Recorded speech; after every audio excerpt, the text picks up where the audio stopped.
Merveilleux d'être ensemble à nouveau dans ce programme de 15 minutes de grâce et de vérité avec le pasteur Fabien Larrubarbe. Nous allons être bénis, nous allons être édifiés par la parole de Dieu. Et avant d'écouter l'Évangile, nous allons louer le Seigneur et remercier le Seigneur pour sa grâce sur nos vies.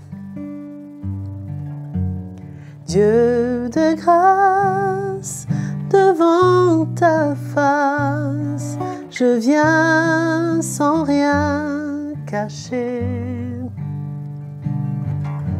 Mes secrets et mes pensées sont là devant tes yeux. Mes efforts, mes illusions brisées sont à tes pieds. C'est par ta grâce et ta bonté que je serai parfaite. Et ta grâce me revêt de ta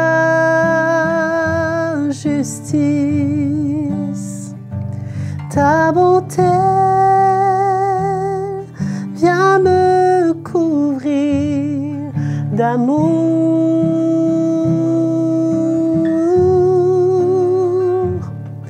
Ta vie m'éclaire et me libère. Ta grâce seule est ma force. Que la grâce du Seigneur soit notre force. Allons écouter l'Évangile. Bienvenue à tous dans ce nouveau numéro de 15 minutes de grâce et de vérité. Merci Joël pour cette louange. Nous sommes heureux d'être ensemble et de louer le Seigneur afin que nous puissions ensemble encore participer et écouter la parole du Seigneur.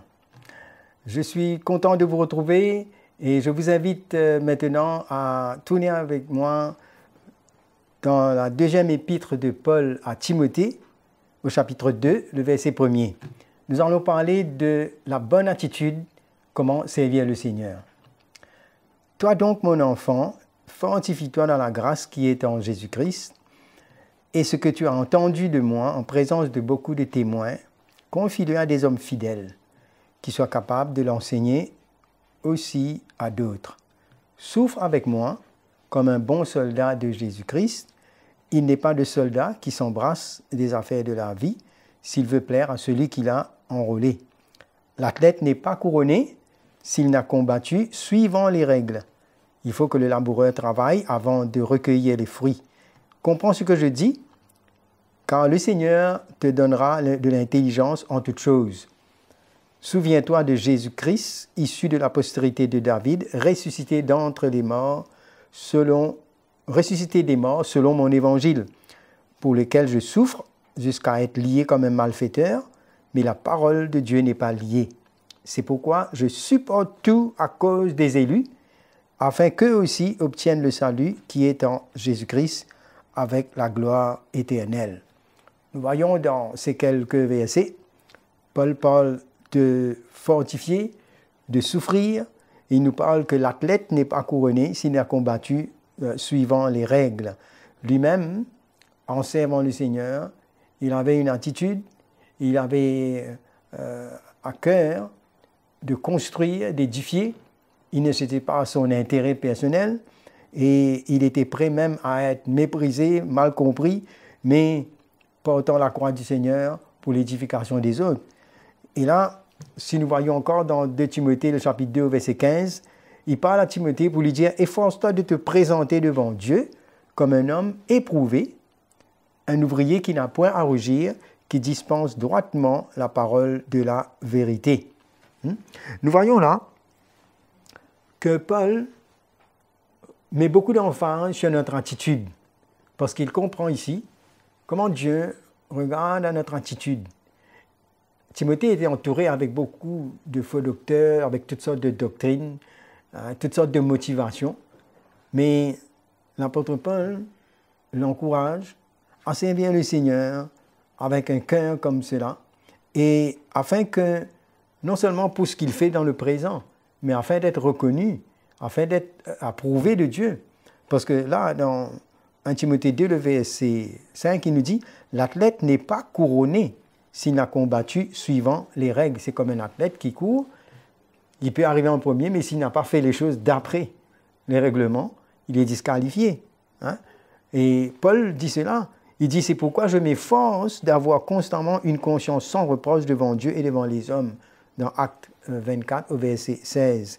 Hein? Et il compare un ouvrier comme un athlète dans la foi. Et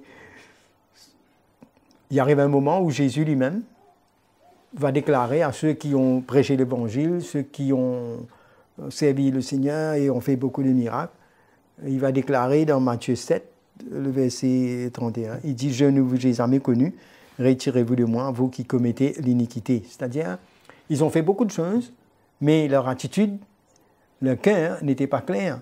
Alors, ce que Dieu s'intéresse, c'est notre motivation. Les manifestations du Saint-Esprit, c'est du Saint-Esprit. Mais nous qui sommes là et qui marchons avec le Seigneur, nous avons besoin que le Seigneur lui-même fasse son œuvre dans notre vie. Ce n'est pas un péché que de faire des miracles et faire tout cela, mais ce que Dieu regarde, ce qui sera notre récompense, c'est notre cœur, c'est notre motivation, c'est la manière que nous allons servir le Seigneur. Alors, c'est pourquoi Paul dit combattre selon les règles. Les signes et la manifestation du Saint-Esprit n'est pas une garantie qu'on est approuvé de Dieu, mais c'est ce que nous sommes. Parce que tout ce que nous faisons, c'est le Seigneur qui fait.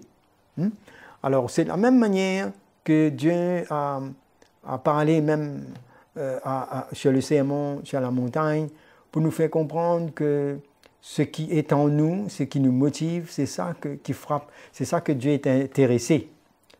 Donc, il ne faut pas se tromper dessus.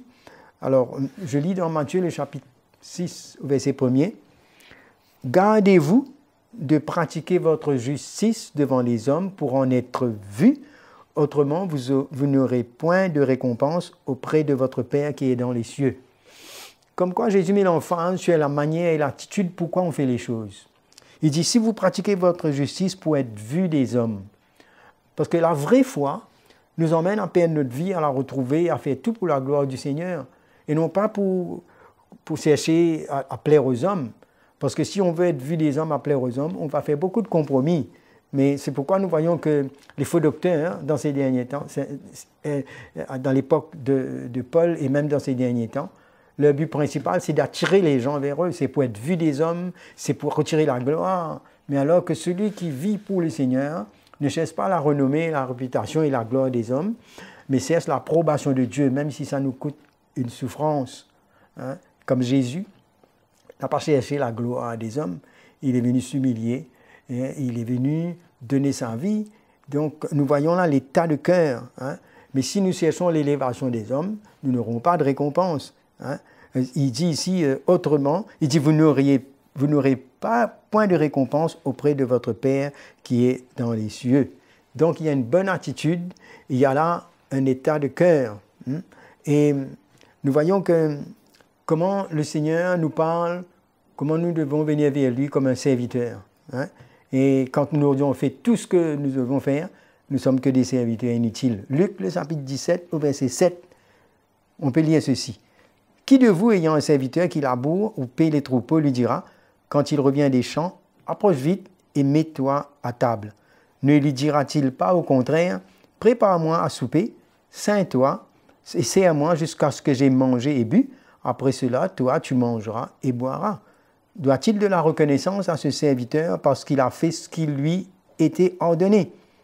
Vous de même, quand vous avez fait tout ce qui vous a été ordonné, dites, nous sommes des serviteurs inutiles, nous avons fait ce que nous devions faire. » Et souvent, quand nous réalisons, nous n'avions même pas encore fait ce que nous devons faire, combien notre cœur doit se briser et s'humilier devant la grâce du Seigneur.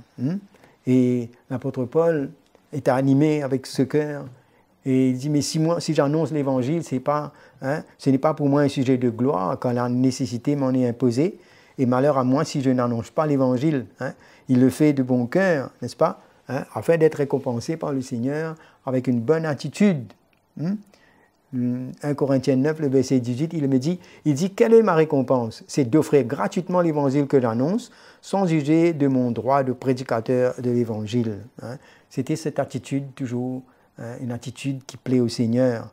Alors là, c'est important pour nous, avec ce que le Seigneur nous montre, de venir comme ses serviteurs inutiles et plutôt de venir nous-mêmes avec l'humilité, de venir nous juger nous-mêmes, nous voir nous-mêmes comment le Seigneur a besoin de travailler dans nos vies pour nous efforcer de nous présenter devant lui.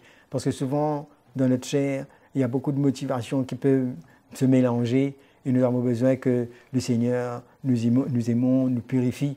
Nous voyons comment Paul même, pour que l'orgueil ne vienne pas dans sa vie, Dieu a permis qu'il y ait une essor dans sa chair.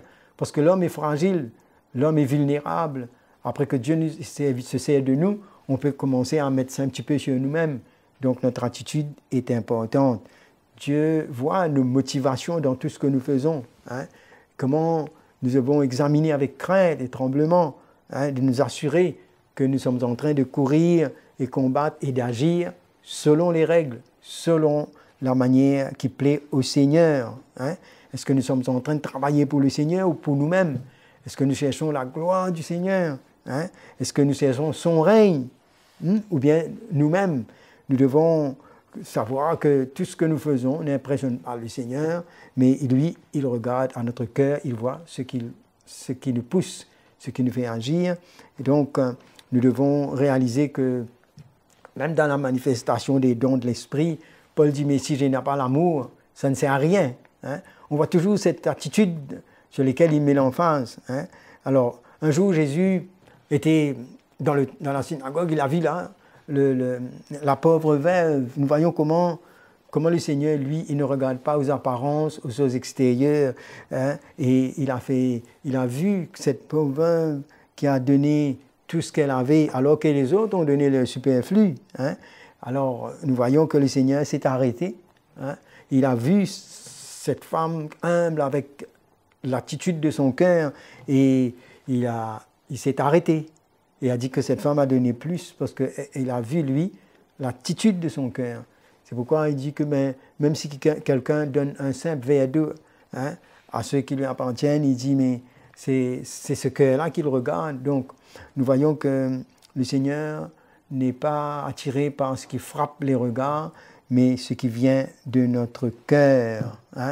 Alors, celui qui donne un verre d'eau, il dit, mais même quand le Seigneur récompense dans Matthieu 25, quand il parle du roi qui vient et qui commence à récompenser tout, et en même temps voir tous ceux qui ont été fidèles, dans le verset 40, il nous dit, et le roi leur répondra, je vous l'ai dit en vérité, toutes les fois que vous avez fait ces choses à l'un de ces plus petits de mes frères, c'est à moi que vous l'avez faite. Donc, allons chercher la gloire de Dieu. Allons chercher la construction de l'Église.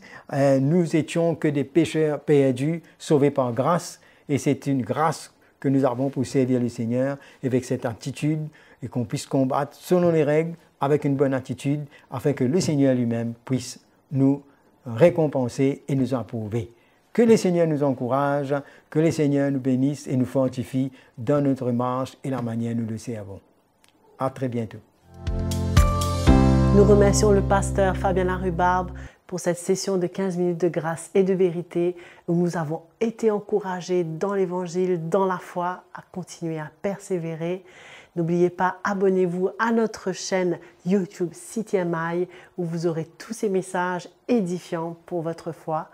Et bien sûr, si vous avez des commentaires, des encouragements, des témoignages, nous avons notre adresse qui est affichée sur l'écran pour nous écrire. Nous nous reverrons à la prochaine session et nous vous aimons.